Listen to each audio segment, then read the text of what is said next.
Hi, hello, and welcome back to another episode of my podcast. Now, what was I talking about? My name is V Noir, and this week I'm outside. I'm like, let me set up the camera too, because LOL for the Patreon. For the Patreon.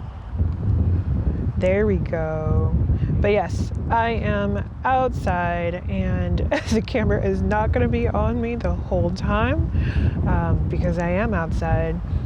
And a little different from the other time I was outside. And I think, what was that for? Oh, I was doing that for, it was like a spoiler-free review of something for one of the free episodes on my Patreon. But anyway, I thought it would be, since I'm outside, I thought it'd be more interesting if I pointed the camera at my view rather than just at me, so you can look at what I'm looking at while I'm talking.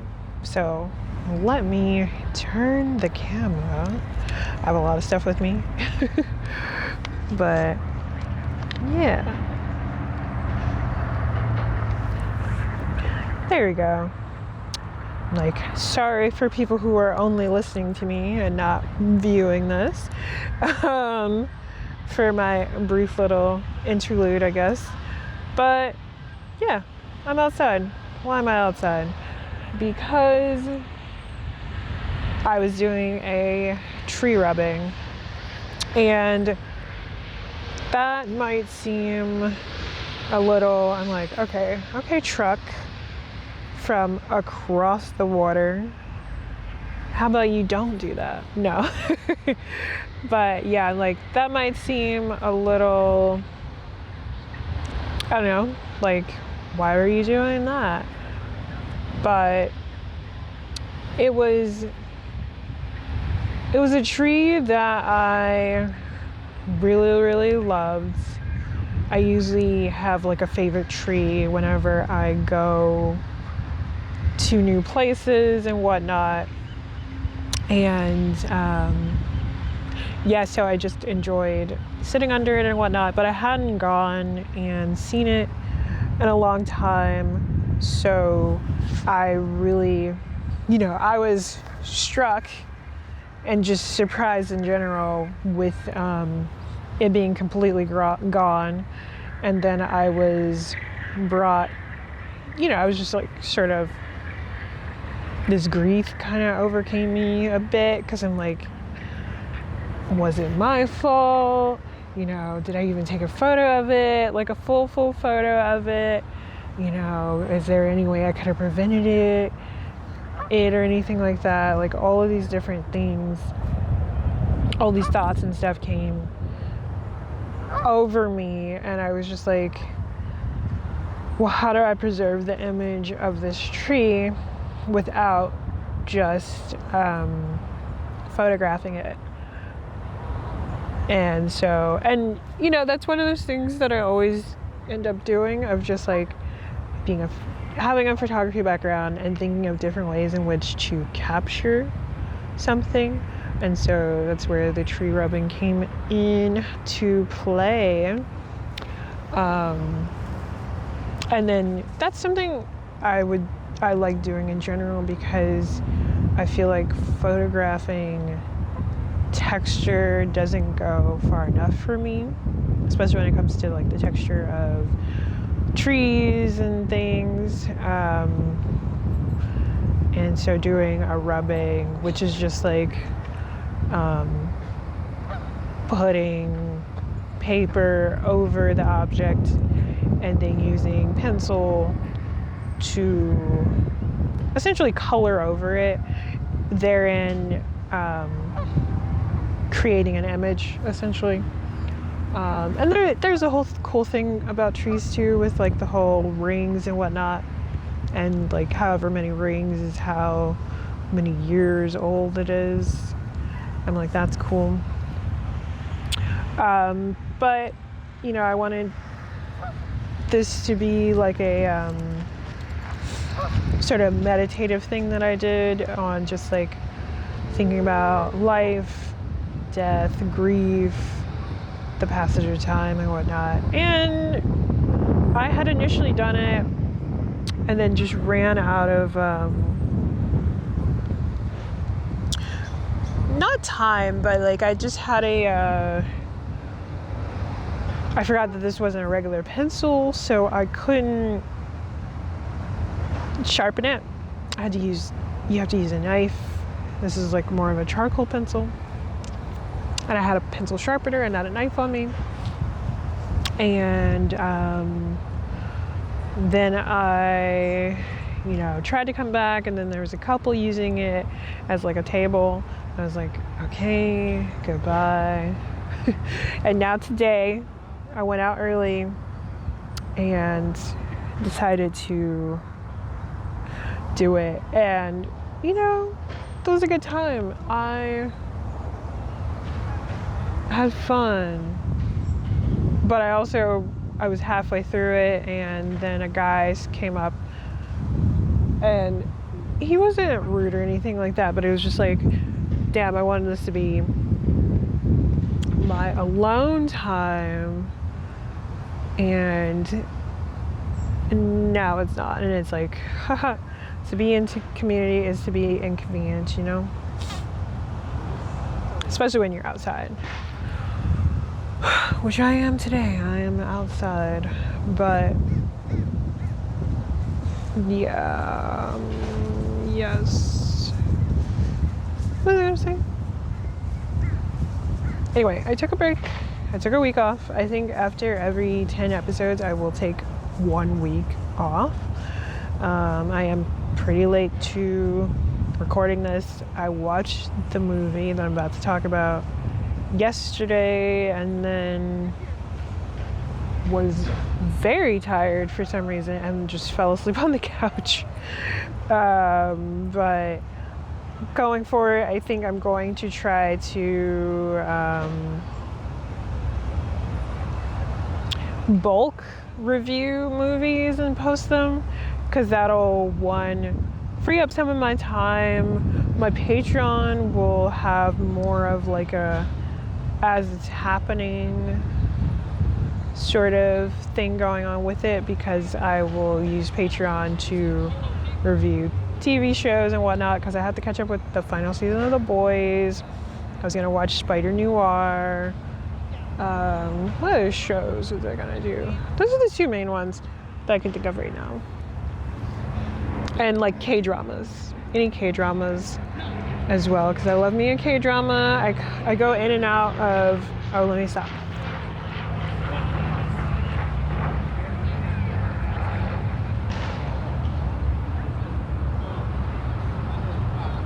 Anyway, as I was saying, I love a K-drama.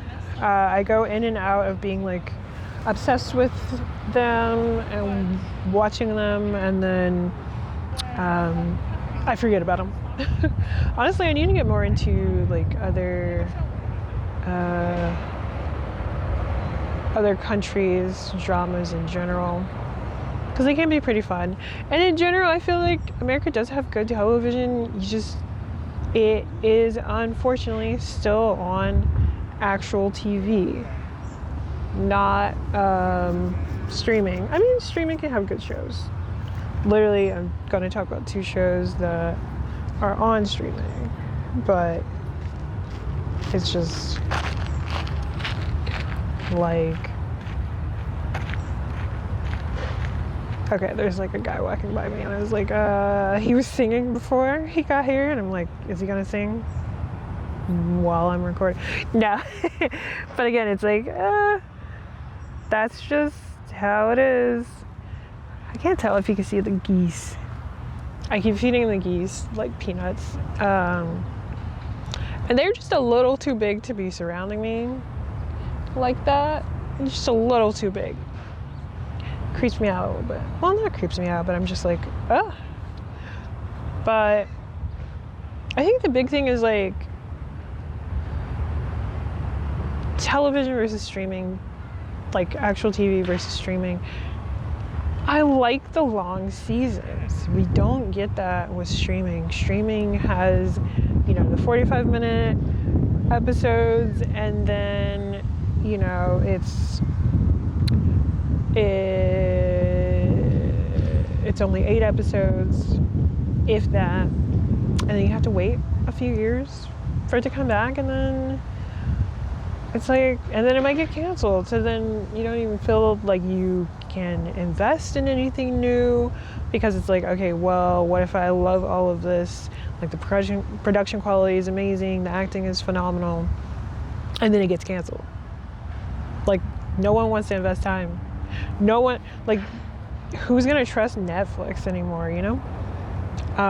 Versus like TV, network television, you do have these like 12 episode seasons, 24 episode seasons if the show gets renewed, and, you know, it's popular, so people are more confident, you know?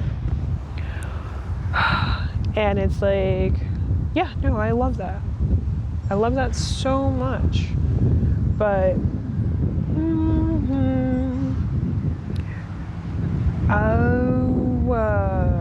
okay. I'm having like insight. I'm understanding how my camcorder is, because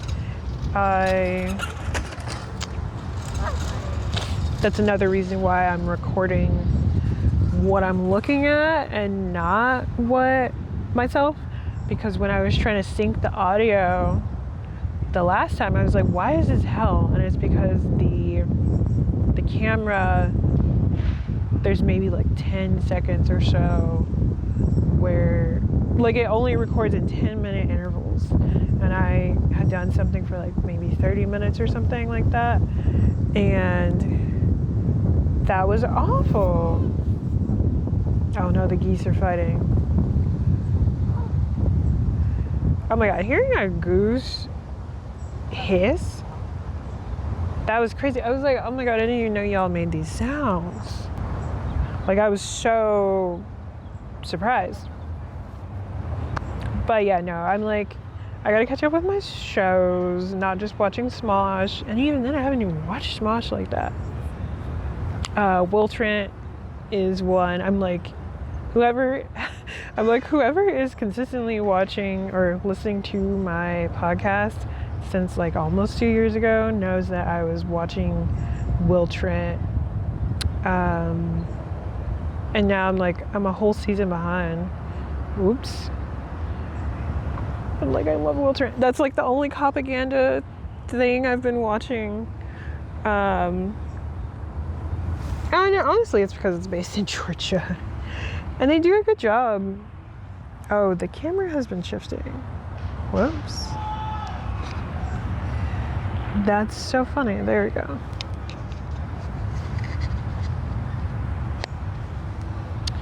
But yeah, so the movie that I watched to kind of get into that is called Hard Truths. And I mean, there was a thing about grief in it as well. Oh my god, even before I get into that, I was also like, I definitely needed a break, because I was getting annoyed a little bit, because I was like, why do I feel like I'm chasing after movies that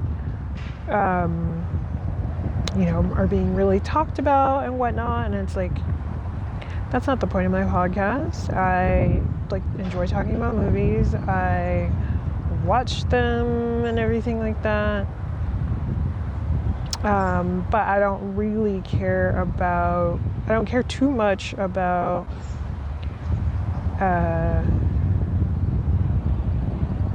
talking about something that's like well known, well talked about, or popular. Because the whole point of this podcast is that I'm, you know, ooh, let me not shake my leg, it's shaking the camera. But the whole point of this podcast is that I'm, you know, this is about what I like and what I want and everything like that. So that's another reason I needed to take a break, because I was like, what am I doing? Okay, I don't like the synopsis here. They're gonna go back.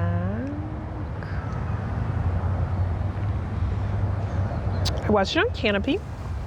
which is really nice. I love Canopy. Again, if you got a library card, you can sign up for Canopy for free, and they have all kinds of movies on there. It's really cool. Oh my god. Because yeah, why was she so angry? But because I'm looking at the Hard Truths just web search page, and I need to find a good synopsis. God, what a last like 10-15 minutes. I don't have anything, Goose. Don't look at me. Don't look at me. Maybe longer than that, because literally somebody decided to sit down, a group of people decided to sit down next to me, and I was like, well, let me just pause so I don't look crazy, even though I have my phone in front of me. But then after they left, I felt like I was gonna get like haunted by the sound of an ice cream truck, because I was like, okay, they decided to park directly behind where I am and then just kept going. I was like, oh my god. Like right now I feel like I hear it even though it's not even anywhere near here. All these geese are in a trail. I'm like, I could pick up the camera, I guess, because I'm more so looking over here. The geese are walking. They're slowly getting... No, don't look at me, Goose. They're looking at me. They're looking at me.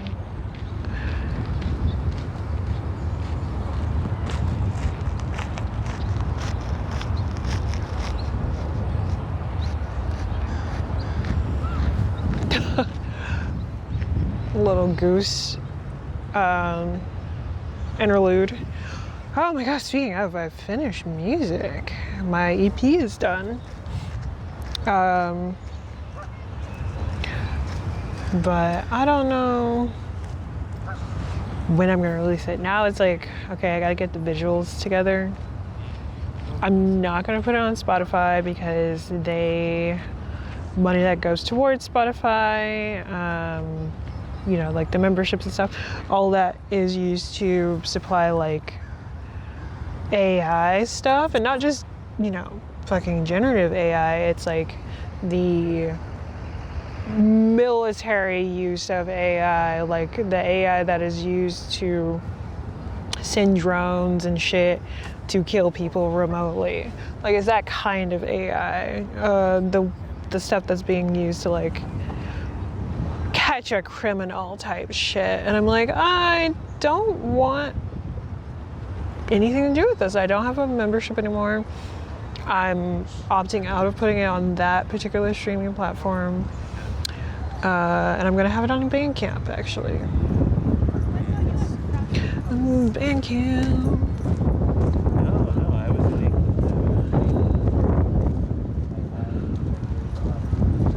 Nice, lovely. It's always interesting hearing other people's conversations. It's like, oh, what are y'all talking about? Can I be a part of it? I'm gonna give you my 2 cents. No, I'm not, I don't do that. But I remember hearing this woman talk about somebody, and she's like retelling a story to, I'm gonna pause.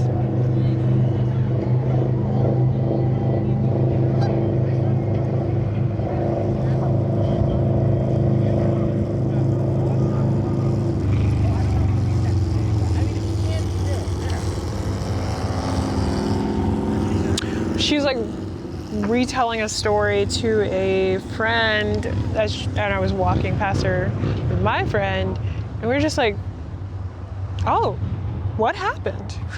actually, no, we're invested. Come here, walk with us and tell us your story. Like, it was that sort of level of interesting. It's always interesting when the geese run off. Is it because of that van? like y'all just ventured into the grass and now you're going back. I know, little fella. No, keep going, keep going. It was looking at me like I had something. I don't have anything right now. I don't know if geese are intelligent enough to remember people. I have no idea. I have no idea. But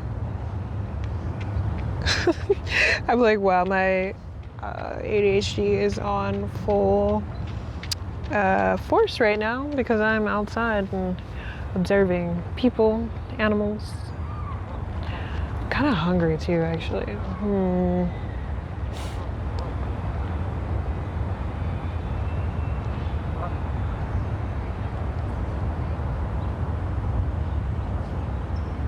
Anyway, hard truth.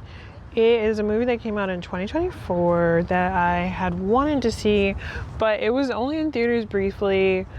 I think at the beginning of that year, not like early January, but late January. So I'm like, okay, so y'all know this is a good-ish movie. It did win a lot of awards. Yeah, I'm gonna have to I'm gonna use Wikipedia and describe and use what they wrote to describe the movie because IMDb says nothing, unfortunately. Yeah, because I'm like, the IMDb description was just like a nothing burger. But yeah, so this movie is set in London. Its plot follows the plight of a depressed and naysaying woman and the relationship with her jovial sister Chantel. Oh my god, I'm so glad the sister exists in this movie because when we are introduced to Pansy, she seems a bit neurotic. She is just like so negative. And it's just like, oh my god, can't she just stop? And then, we are introduced to her son Moses. We're introduced to her husband Curtly. And they are, just victim to her insults. And, they never talk back to her or anything like that. I'm like, how could y'all even live like this? Like, come on, have a backbone, have a spine or whatever. And then as the movie, continued and I was saying those things and I was just like, oh, wait, I lived like this because my dad is like this, or my dad was like this. And again, this is where, grief coming back and stuff. But I'm like, at least he relented at some points. Like, there were moments where he wasn't like that. But I'm like, she was just like never ending. It was like, oh my god. God damn. But it's like I had in the past, full-blown phone conversations where he would just be negative Nancy about like everything, and state of the world, the world coming to an end and all this stuff. And I was just like, okay, what he wanted, he wished for me and like the world and all this stuff. And then, he'd be kind of religious about it and all these things. But, at some points he would relent. And also this behavior was more like I was the target of it mainly. Like, he wouldn't do this to strangers or other family, I guess. No, he would do it to other family, I think. But but it wasn't, he wouldn't do this to strangers. He was very polite to other people, even if he would later complain about them to me, or they would have a lifestyle that he has previously complained about, it would be that kind of thing. But this woman, Pansy, oh my God, it was just like, I was like, oh, well, maybe she's not like that outside of the home, but she is like that outside of the home. But it also felt like she was like kind of a germaphobe or something, like, and just didn't want to be surrounded by people. You know, it was just like, at some point it was just like, what is her issue? Marianne Jean-Baptiste did a phenomenal job in me not liking her. And they are calling it like a comedy drama. And I'm like, I think some of the insults she was like slinging could be comedic, because they would be very pointed and whatnot, but I was just like, this is also negative, like, Jesus Christ. Actually, it was really funny to find out that John Waters, you know, I love him, you know, the director of Filth or whatever, director of Filth, love him. I think he's coming out with a new movie, actually. But, you know, according to Wikipedia, and they always cite their sources, he had named this movie his 4th favorite film of 2024, calling it a horribly sad and sometimes hilariously funny portrait of the most unpleasant sourpuss woman in the history of cinema. She's a rotten mother and a terrible wife, and everyone around her is racked with pain except the audience, which slowly begins to root for her. A wretched experience I'll cherish forever. Like, what a compliment, you know? And I'm gonna pause again because there is a crying baby. LOL, it went from baby not doing anything to a person just kind of screaming to get the geese to fly. Which is funny. I mean, I am very much committing to doing this episode of the podcast outside. Ooh, the camera might die. Oh no. I'm like, that's a big ass bird. If that is a bird. There's so many cool birds over here on Lake Merritt. I've seen cranes, pelicans, herons. I mean, herons are the Oakland's like bird, essentially. But there's like the really not long-necked ones that are cool. God, birds are crazy. I'm like, why didn't we think they were dinosaurs before? Because like with herons, they can like elongate their necks. It's crazy. I saw it happen. I was like, that's not the same thing as the boy and the heron, right? And it is. But yeah, I'm like, John Waters complimenting this movie in such a way, I'm like, wow, that's crazy. And in general, I believe it won some awards. Let me double check. Yeah, I won some awards at like film festivals, New York Critics Circle for Best Actress with Marianne, who played Pansy, one of the main characters. Yeah, so I'm like, this is really cool. I mean, one of the big things for me was like, okay, I want to watch this because it's Black people in London, and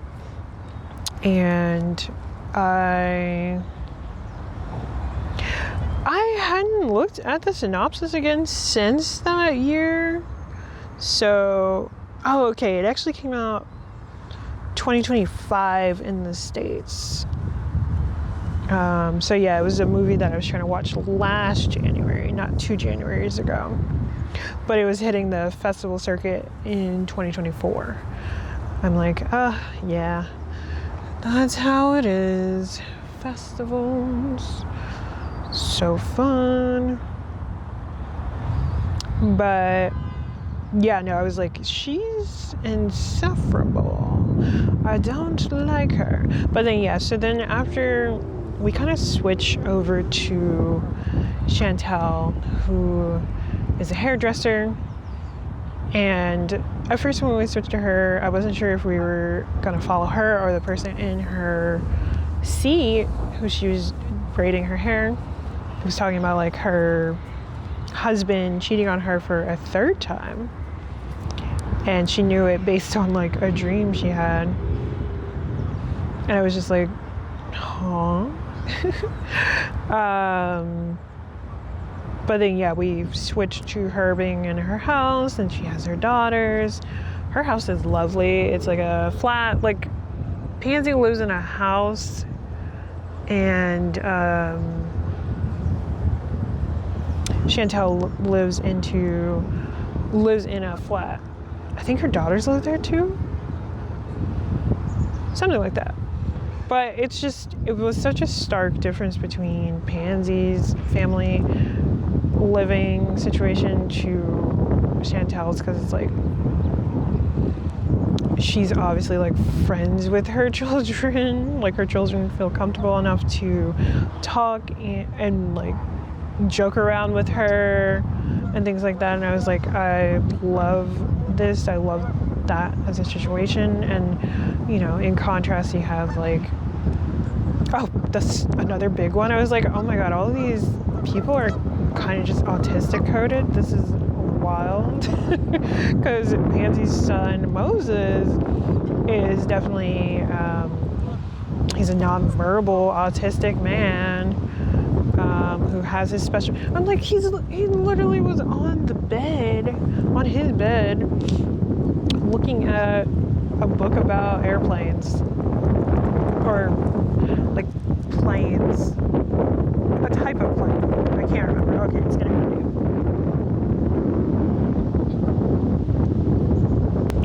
I think people in the rest of the world would be shocked that I'm cold right now, or that it is cold and windy. It is currently 65 degrees, high 66, low 54.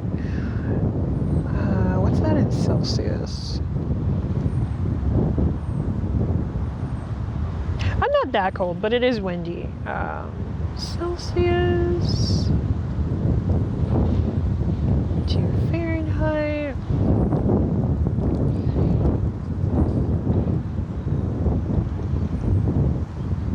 It's 18 degrees Celsius. Before you have to convert that, it's 18 degrees. LOL. But that sounds colder than it is versus 65. I like 65. I mean, but it's also like, I'm used to it. Yeah, I'm like, it's something I'm used to. But what was I gonna say?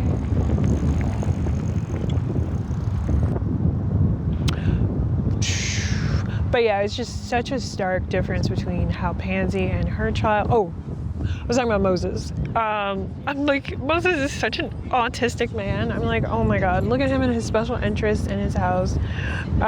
His mom is always complaining to him about not doing this and that and all this stuff. And it's like, she hasn't called her own son dumb, but she has called her husband's co-worker dumb.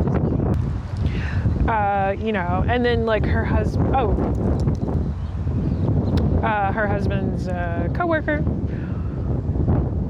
I don't know if he's an apprentice, but her husband owns like a plumbing company, and he hired someone, and his name is Virgil, and he's autistic as well, and like in a different way, but he's more he's vocal.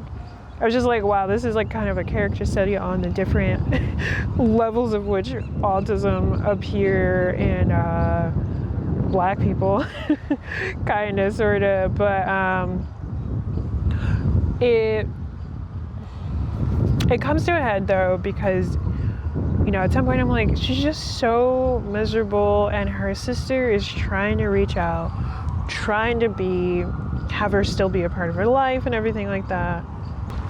And of course, Pansy is complaining, like, oh, you never call me, all this stuff, I have to call you. And Chantel is just like, I do call you, you don't pick up. And Chantel's over at Pansy's house doing her hair in like a house call. And Pansy's just like, look, this is the part in the back of my head where it's all red and stuff. And she's just like, are you hydrating?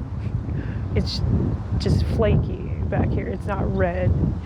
God, there was like a whole sequence of her. Oh, but Chantel, before I get there, Chantel had come over. She was redoing her hair and everything like that. And she was like, I'm gonna go to the cemetery on Sunday. It's Mother's Day.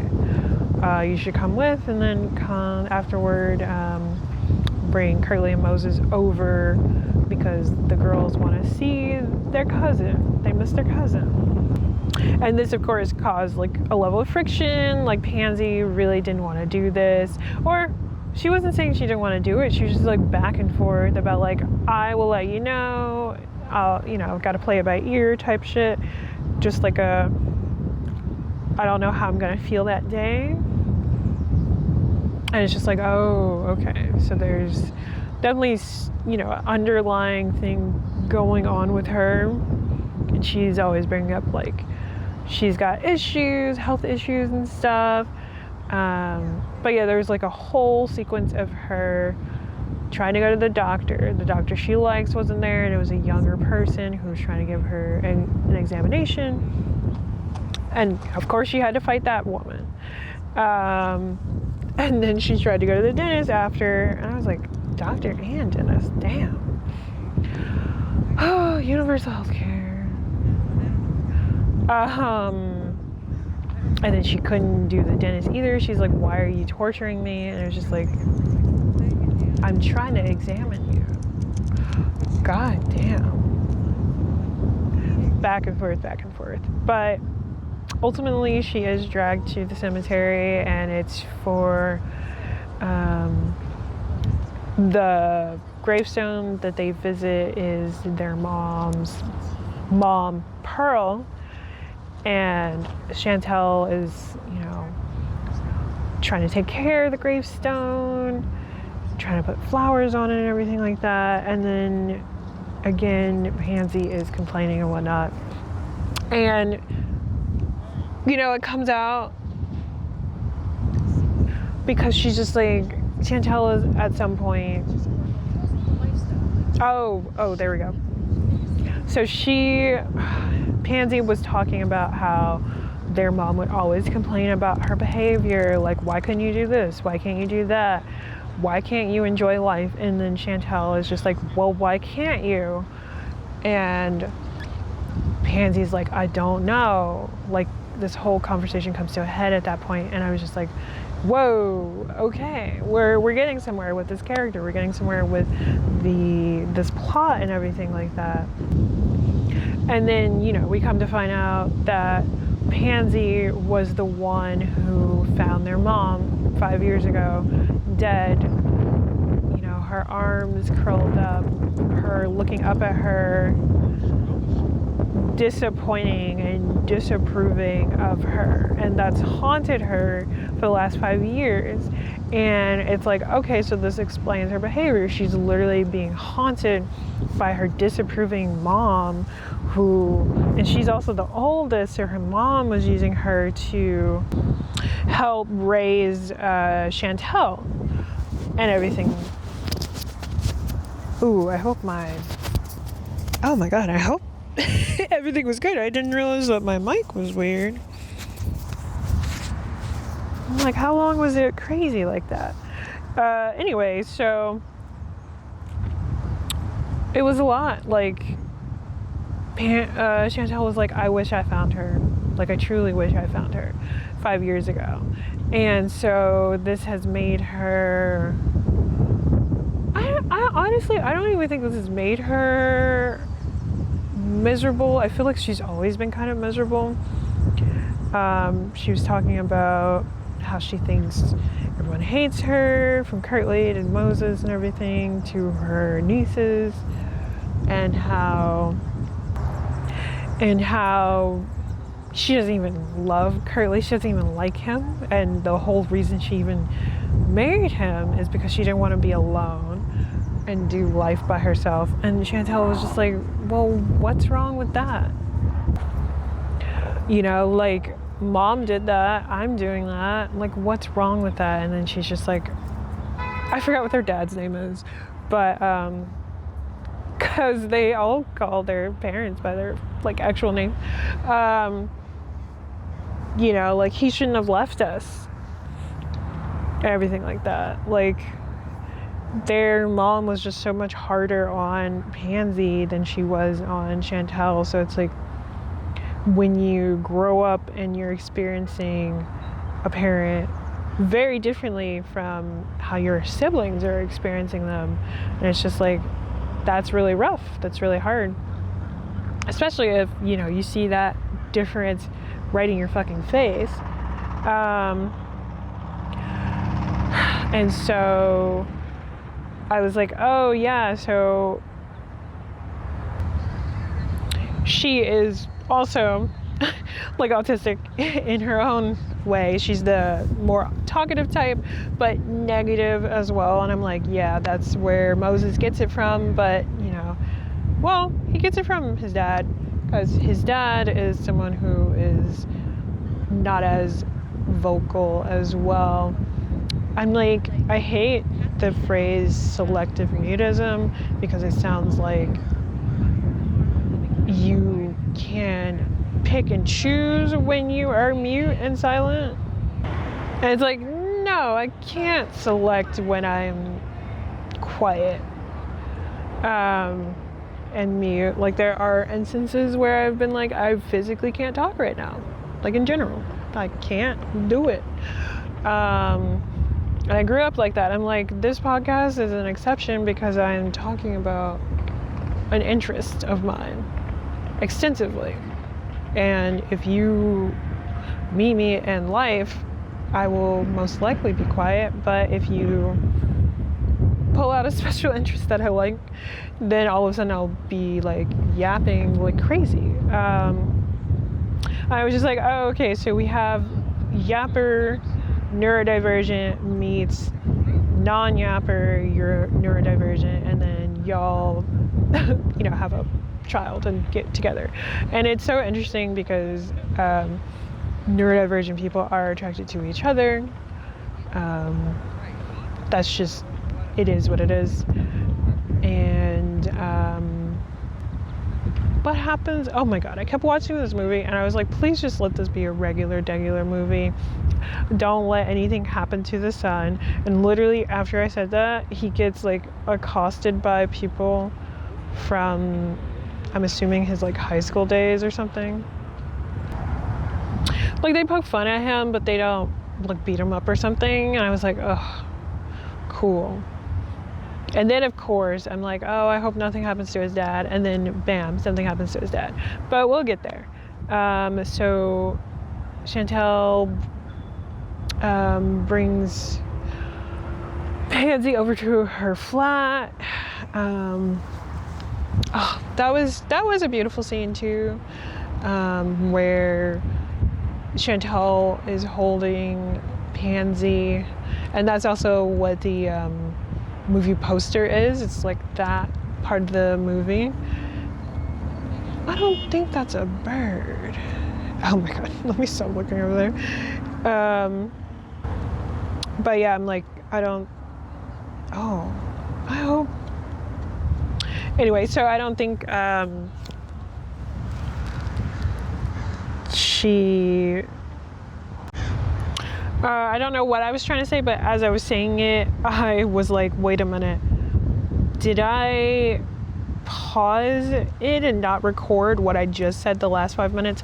So I had to like pause and double check my recording, and thankfully I was recording, so I don't have to repeat myself. But yeah, oh, that's what I was gonna say though.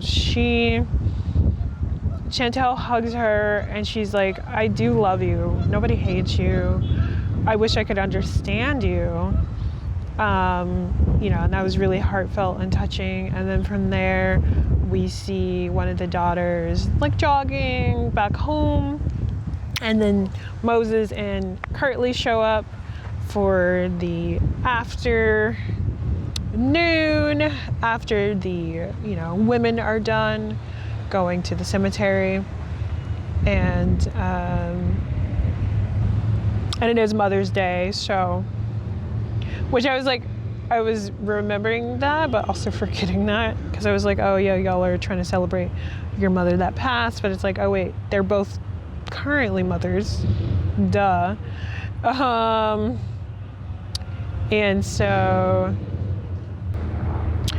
Pansy and Chantel also make it back, and Chantel's daughters are, I don't know if, do we get their names? I think it's Alicia and Kayla. There we go. Alicia and Kayla are, you know, getting everyone's plates together.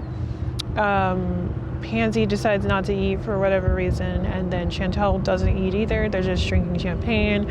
And I was like, oh wait, yeah, this is the Mother's Day celebration for them. And I'm like, of course, Pansy had previously also like complained that, you know, they're probably expecting me to cook for them on Mother's Day. Moses hasn't even done anything for me since like he was a child, being forced to make something at school to bring to me. He hasn't done anything for me. And then so I realized I should just act like I'm talking on the phone. Because that is, I mean, whoever's listening to this, you're my friend. Yeah, I'm like explaining this movie to you. Like, obviously, like, duh. But I'm also like, I'm just getting this all out too. These geese, why are they going so slow? Slow life, slow living. So demure, so mindful. But yeah, it's just like Pansy is surprisingly quiet, you know, while she's over there. She took the stairs, not the elevator, and I'm like, okay, she has probably a whole thing about elevators. And I'm like, okay, maybe this like heartfelt like moment where she, you know, actually talks about the crux of the situation, like the core of what is her issue, and that like finally helped her be not only vulnerable but like honest with what's going on with her. So there was no reason for her to, pelicans are so fucking big, man. But there was no longer a reason for her to use her sort of combative way of speaking to push people away. I was like, oh wow, some character growth. But later on it's like, okay, that's not the case actually. She's still just depressed. Because there was a whole thing too where she was just like, I just wanted to stop. I want to just close my eyes and sleep. And I was like, oh, she's like going through it. And she's doing one of these things where she is lashing out, trying to push people away, you know, so that it can become sort of a self-fulfilling prophecy of like, nobody cares about me.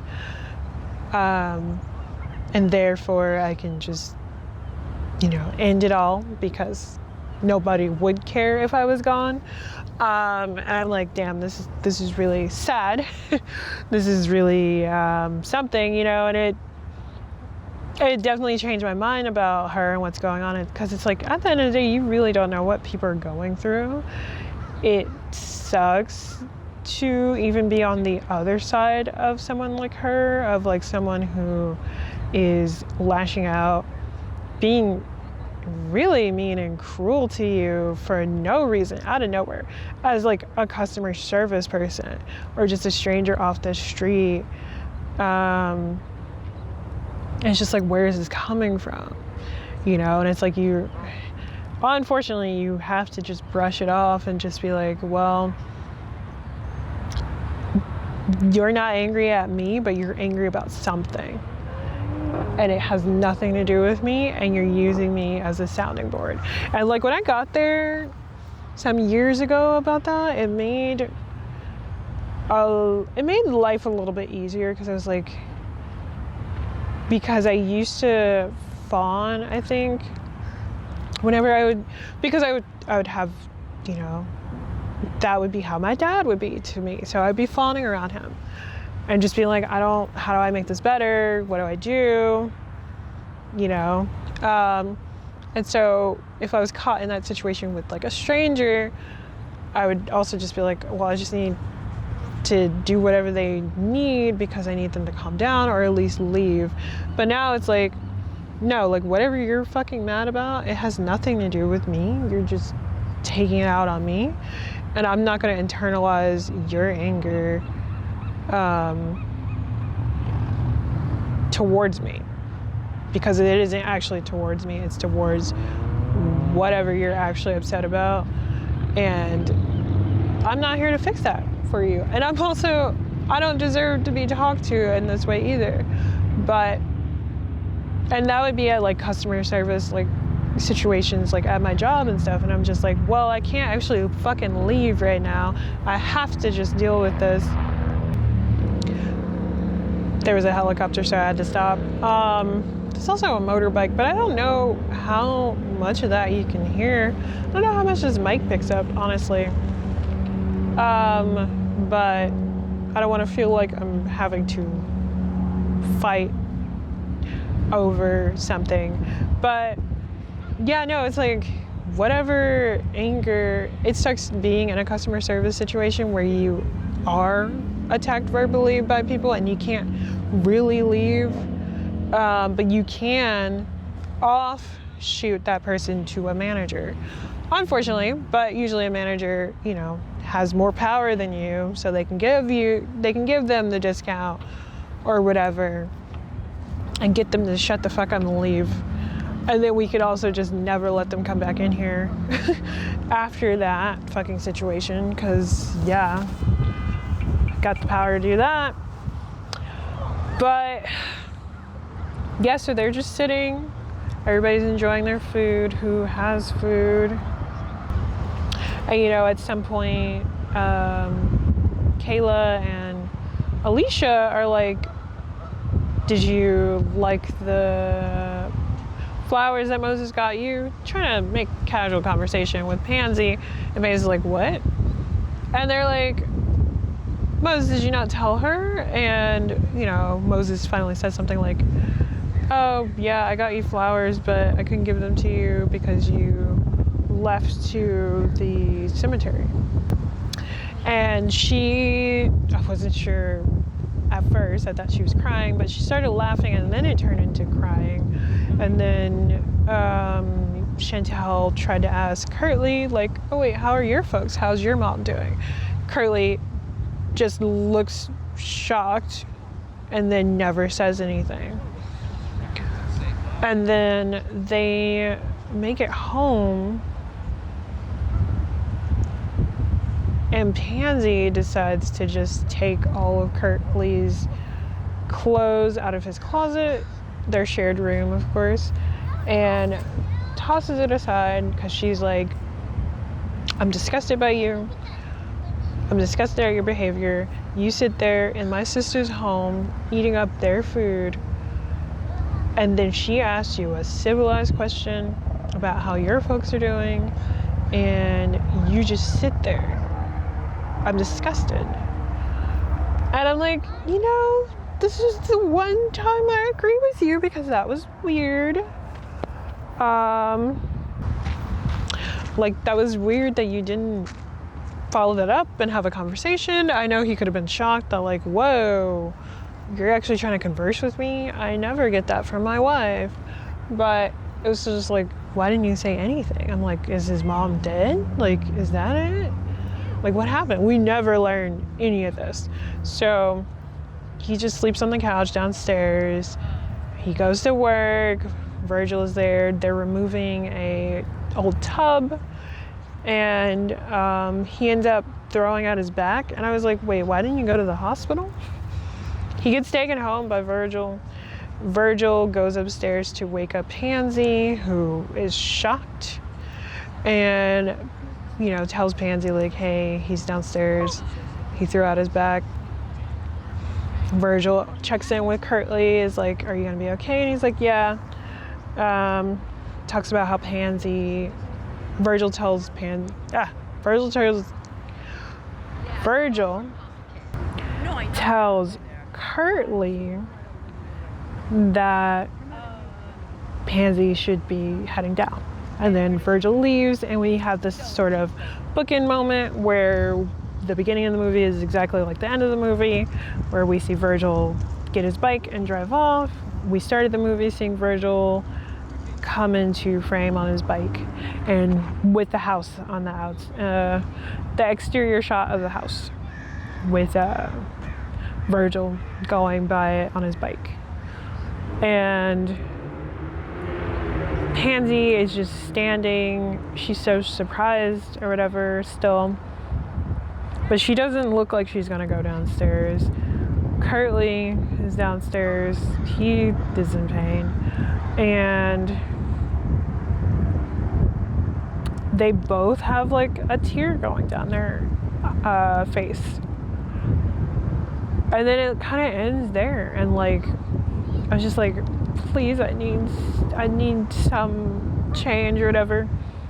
And then we cut to Moses while the credits are rolling. He's like sitting in like a Times Square area, like a square area of like a city. I'm like, it's probably more of a known place to people who are actually from London, because I'm like, I don't know where this is. But he's sitting listening to his music, and then this woman shows up, probably around his age too, and she is offering him candy. He takes it, and then she's like, oh, can I sit next to you? And then he's like, yeah, sure. And then she's talking at him, and I'm like, oh. And then the cycle continues. A more talkative neurodivergent person ending up with a silent neurodivergent person. How funny. And I like that as like an ending moment, because I'm like, okay, this is cute. Because it's not like he doesn't have social skills or anything like that, because he does. But it also feels like he doesn't really have motivation, really. I mean, it does suck to be neurodivergent or any form of like anything not neurotypical, because it's like you're expected to be a part of society and like have a job and be heteronormative and get married and have children and continue the human race, if you will, and contribute to society. And it's like all the masking that happens when you're working customer service job, of having to smile all the time, you know, it's like, and be positive. It's like, that's really hard, and like I genuinely hate it. And so it's like, rather than getting a customer service job, it's like you have to try to get a job that is within your special interests, or like maybe away from people in some kind of way. But then it's like, oh, if you hadn't spent a good chunk of time honing that skill or craft, now you're kind of stuck only really being able to get customer service jobs. And then it's like, okay, well, what can I tolerate the most? Because we live in society and I need to make money, yada yada. You know, it's rough. And you know, he's also probably someone that isn't diagnosed and things like that. So a lot. But I did like that as the ending. And I have a list of movies that I have been meaning to watch that I'm gonna go through. I'm not gonna go away from watching the movies that are coming out in theaters. I'm still gonna be more selective about it. Like, I'm going to maybe watch Cheap Detectives. Not sure. I don't know if I'm gonna watch Disclosure Day. I'm curious about it, but I'm not that curious. And then in general, I think I was gonna try to see the Backrooms Everything Must Go version of the movie, because I'm like, okay, well, that's out at least, and I'm like, just to follow up with whatever additional 15 minutes he added to the credits. I think it's in the after credits or something. because the movie's gonna still be the same, I think. It'll be interesting to watch it a second time. But otherwise, yeah, I'm gonna end it there. You can find me on Instagram at v_noir_. Follow me on Patreon, patreon.com/vnoirs film club. And yeah, check out my podcast archive at NWWITA and I'll see y'all next time. Bye.